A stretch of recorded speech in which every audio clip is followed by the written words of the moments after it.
I did not choose to raise my daughters alone.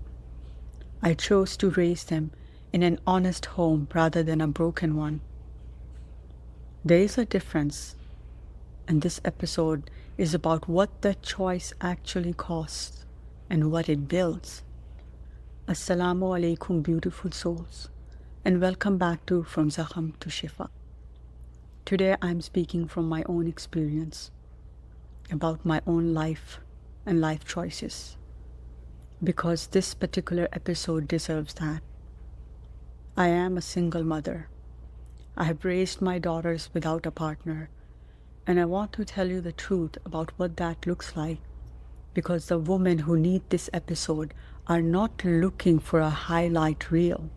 They are looking for someone who has been in the room they are in and can tell them honestly, it is more than survivable.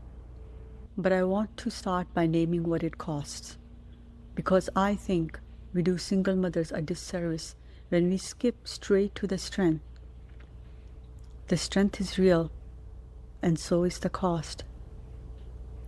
It costs you the fantasy, the life you imagined when you got married, the partnership, the shared load, the person who would be there when the children are sick at 3 a.m. You grieve that.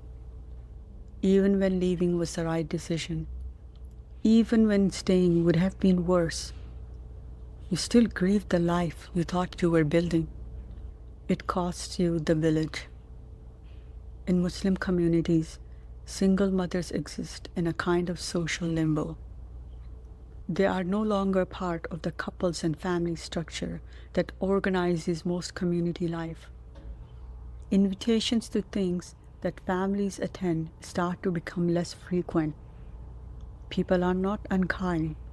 They're busy with their own intact families, and the mother who is doing everything alone finds herself incredibly alone in every sense. It cost you years of your own needs being lost. There is no one to say, you rest, I will handle this. There is no one to take over when you are depleted. You are the bottom of the priority list in your life, every day for years.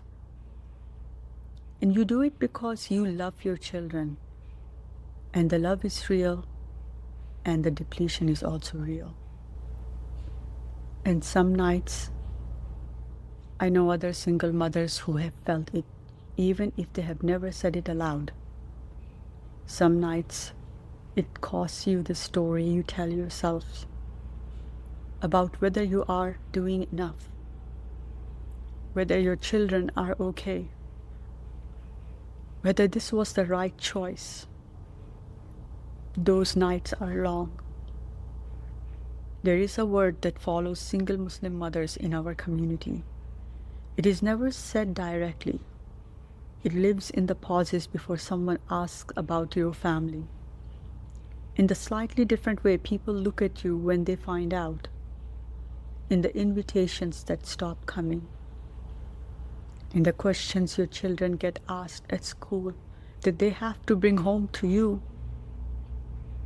In the whispered community conversations that you know are happening but cannot always hear.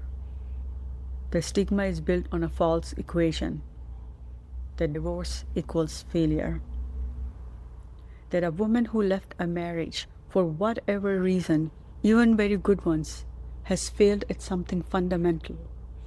That her family is broken. That her children are at risk.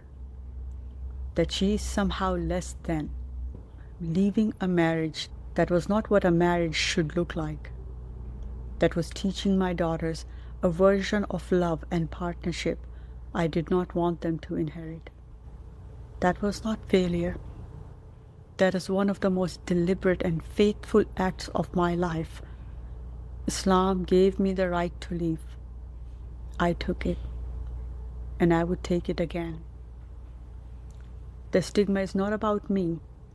The stigma is about communities that have not yet learned to hold the full complexity of what Muslim women's lives actually look like. That is their limitation, not mine. The single mother who is raising her children alone, who is father and mother and provider and comforter and everything in between.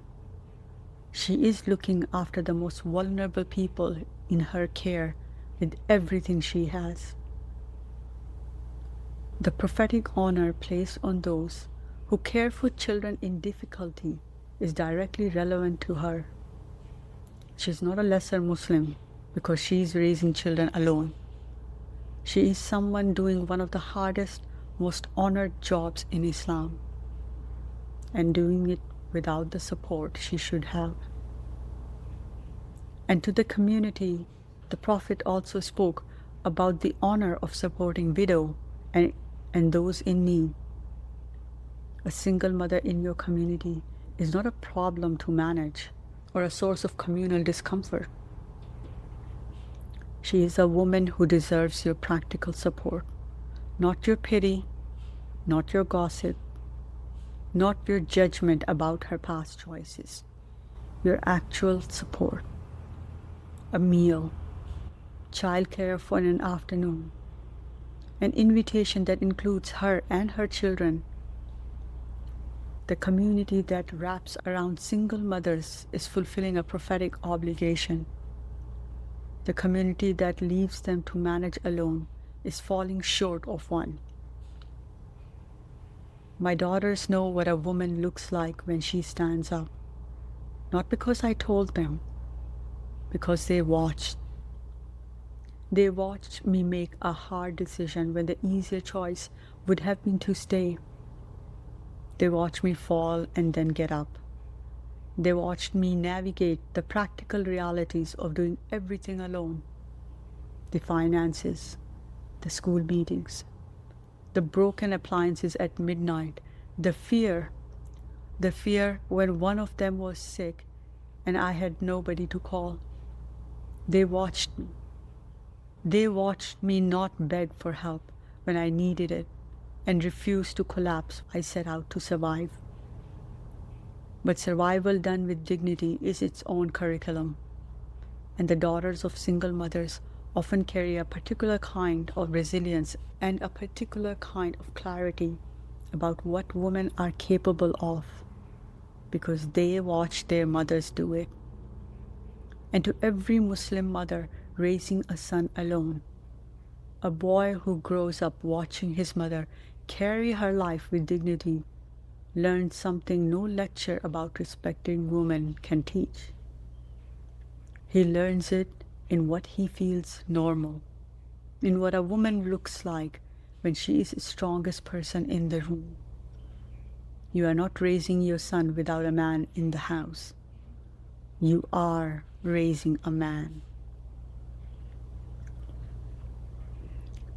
What I have built from this, and what I want to say without romanticizing the difficulty, is a life that is entirely mine. A home where the atmosphere is consistent, where the daughters know what to expect, when there is no unpredictability based on someone else's mood or choice, where the peace, when it is there, is real. And I have built a relationship with myself that I do not think I would have built if I had stayed. A knowledge of my own capacity that only comes from having no choice but to find it. A faith that was tested and held. A sense of my own worth that was not derived from someone else's approval or presence. I am not saying single motherhood is something to aspire to. I am saying it is survivable in a way that produces things that nothing else would have produced. The leaving was the lesson. The raising alone was the becoming. And I am more myself now than I have ever been. To the single mother listening tonight, you are enough. You have always been enough. And what you are building, even on the nights when you cannot see it, is real. You did not fall, you chose, and the life you are building from that choice, one difficult day at a time, is one of the most honest and faithful things I have ever witnessed. This is from Zakham to Shifa. Barakallahu fikum. Wassalamu alaikum.